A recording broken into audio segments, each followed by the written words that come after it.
उत्तराखंड में जल प्रलय के बाद जिंदगी की खोज जारी है। रविवार के दिन बचाव दल ने यहां की सुरंग के अंदर से 2 शव बरामद किए, जहां 25 से 35 लोगों के फंसे होने की आशंका जताई जा रही है। बचाव दल के एक अधिकारी ने बताया कि चमोली जिले की आपदा प्रभावित तपोवन परियोजना में फंसे इन्हीं लोगों को बचाने के लिए जारी रेस्क्यू ऑपरेशन के दौरान सुबह टनल के अंदर से 2 शव मिले। 7 फरवरी के बाद से ये पहली बार है जब बचाव दल सुरंग के अंदर से शवों का पता लगाने में कामयाब रहे।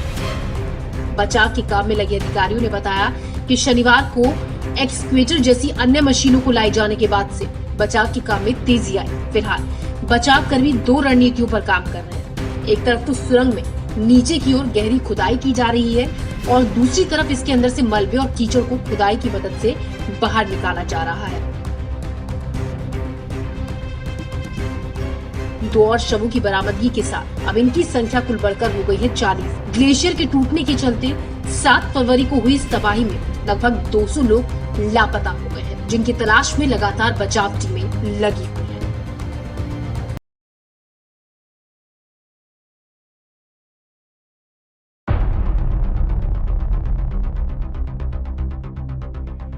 पुलिस ने रविवार को जम्मू में बस स्टैंड से 7 किलोग्राम इम्प्रोवाइज्ड एक्सप्लोजिव डिवाइस बरामद किया, जिससे एक बड़ा हादसा टल गया। अधिकारियों ने ये जानकारी दी। इस बरामदगी के साथ पुलिस ने 2019 के पुलवामा हमले की दूसरी बरसी पर विस्फोट करने की आतंकवादियों की एक बड़ी साजिश को नाकाम कर दिया।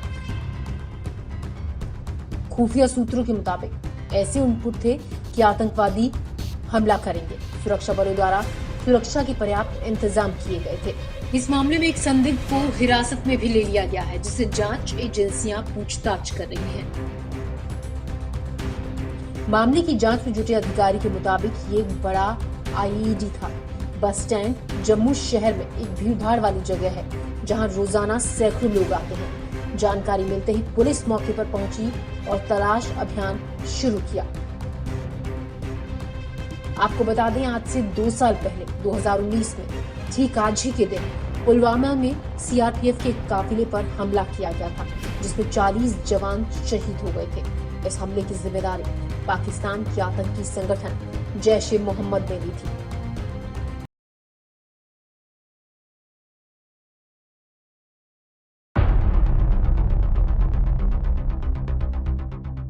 जम्मू कश्मीर के पूर्व मुख्यमंत्री उमर अब्दुल्ला ने रविवार को दावा किया कि अधिकारियों द्वारा बिना किसी स्पष्टीकरण के उन्हें और उनके पिता फारूक अब्दुल्ला को उनके आवास पर नजरबंद कर दिया गया।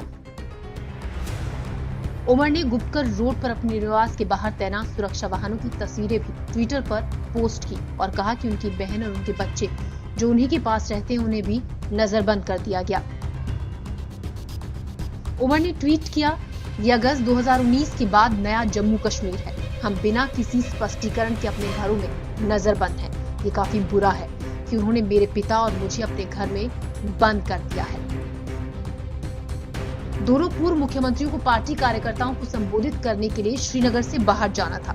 शनिवार को एक और पूर्व मुख्यमंत्री महबूबा मुफ्ती ने आरोप लगाया था कि उन्हें गुप्तकर रोड पर अपने निवास से बाहर जाने से रोक दिया गया था, ताकि दक्षिण कश्मीर के पुलवामा जिले में किशोर अतहर मुश्ताक के परिवार के साथ मुलाकात न कर सके, जो श्रीनगर के बाहरी इलाके में 30 दिसंबर 2020 को एक मुठभेड़ में मारा गया था।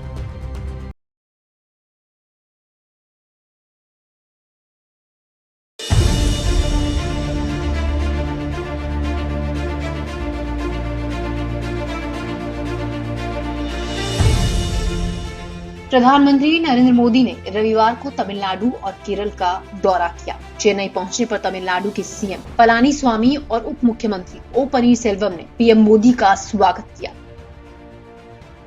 पीएम ने चेन्नई में सेना प्रमुख एमएम नरवणे को Arjun main battle tank MK-1A सौंपा। इस स्वदेशी युद्ध टैंक का डिजाइन, विकास और निर्माण CVRDE DRDO ने 15 अकादमिक संस्थानों, 8 प्रयोगशालाओं और कई MSME के साथ मिलकर तैयार किया है। अर्जुन टैंक M1A की तरफ इशारा करते हुए पीएम ने कहा कि आज मुझे अपने देश की रक्षा के लिए एक और योद्धा देश को समर्पित करने पर गर्व है। प्रधानमंत्री मोदी ने पुलवामा अटैक में शहीद होने वाले जवानों को भी याद किया। उन्होंने कहा कि 2 साल पहले इसी दिन पुलवामा हमला हुआ था। हम उन सभी शहीदों को श्रद्धांजलि देते हैं जिन्हें हमने अटैक में गवा दिया था। Today, I am proud to dedicate to the country one more warrior to protect our frontiers. I am proud to hand over the indigenously designed and manufactured main battle tank Arjun Mark 1A. No Indian can forget this day. 2 years ago, the Pulwama attack happened. We pay homage to all the martyrs we lost in that attack. We are proud of our security forces. Their bravery will continue to inspire generations. PM ने 3,770 करोड़ रुपए की लागत से बने Chennai metro rail phase 1 extension का उद्घाटन करते हुए वॉशरमैनपेट से विम्को नगर तक यात्री सेवा को हरी झंडी दिखाई। चेन्नई मेट्रो का 9.5 किलोमीटर लंबा ये एक्सटेंशन नॉर्थ चेन्नई को एयरपोर्ट और सेंट्रल रेलवे स्टेशन से जोड़ेगा।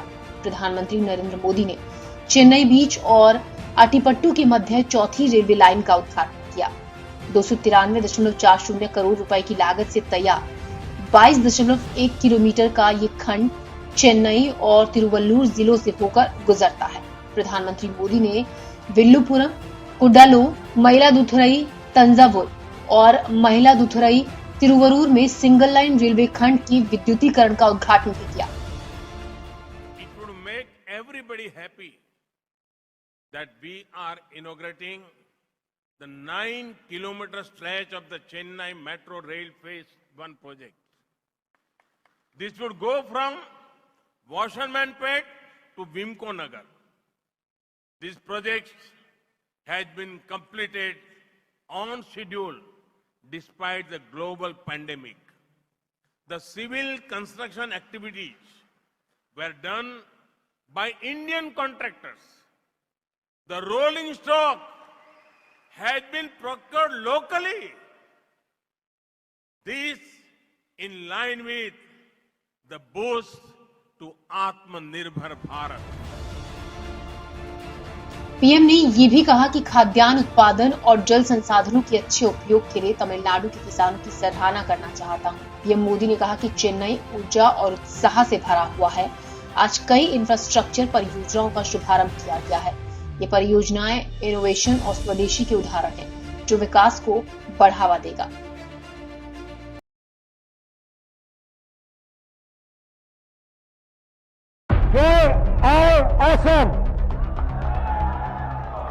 असम में बीजेपी को सत्ता से हटाने के लिए कांग्रेस ने असम बचाओ का चुनावी अभियान शुरू किया है। कांग्रेस नेता राहुल गांधी ने असम में आज विधानसभा चुनावों के लिए पार्टी के इलेक्शन कैंपेन की शुरुआत की। शिवनगर बोर्डिंग फील्ड से पार्टी के चुनावी अभियान की शुरुआत करते हुए राहुल गांधी ने कहा कि अवैध इमिग्रेशन एक मुद्दा है, लेकिन असम के लोग इसे सुलझा लेंगे।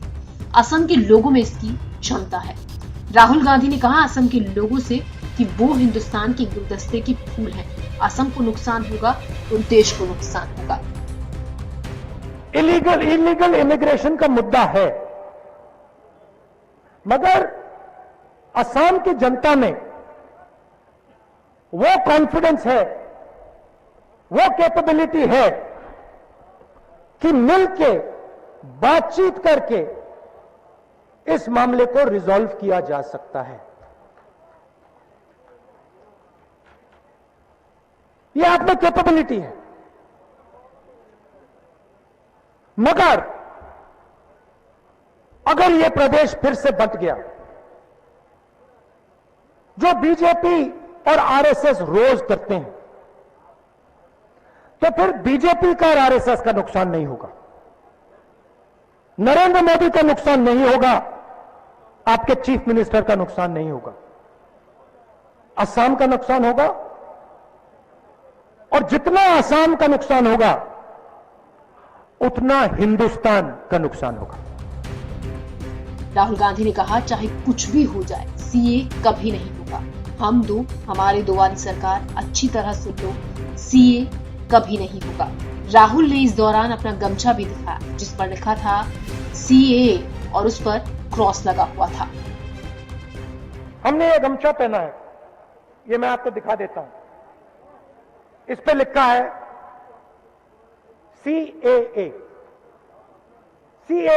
और इस पे हमने क्रॉस लगा रखा है। मतलब चाहे कुछ भी हो जाए, चाहे कुछ भी हो जाए, ये देखो सबने पहन रखा है, ये देख लो, चाहे कुछ भी हो जाए CAA नहीं होगा।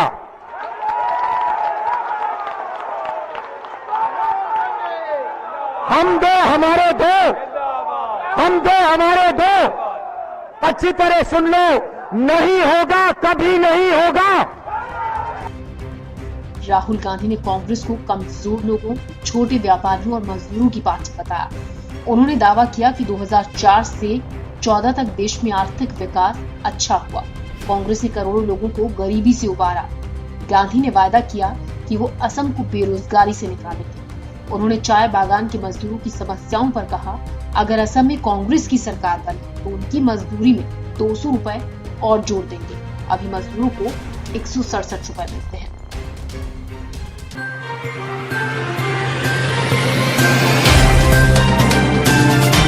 Subscribe now and press the bell icon.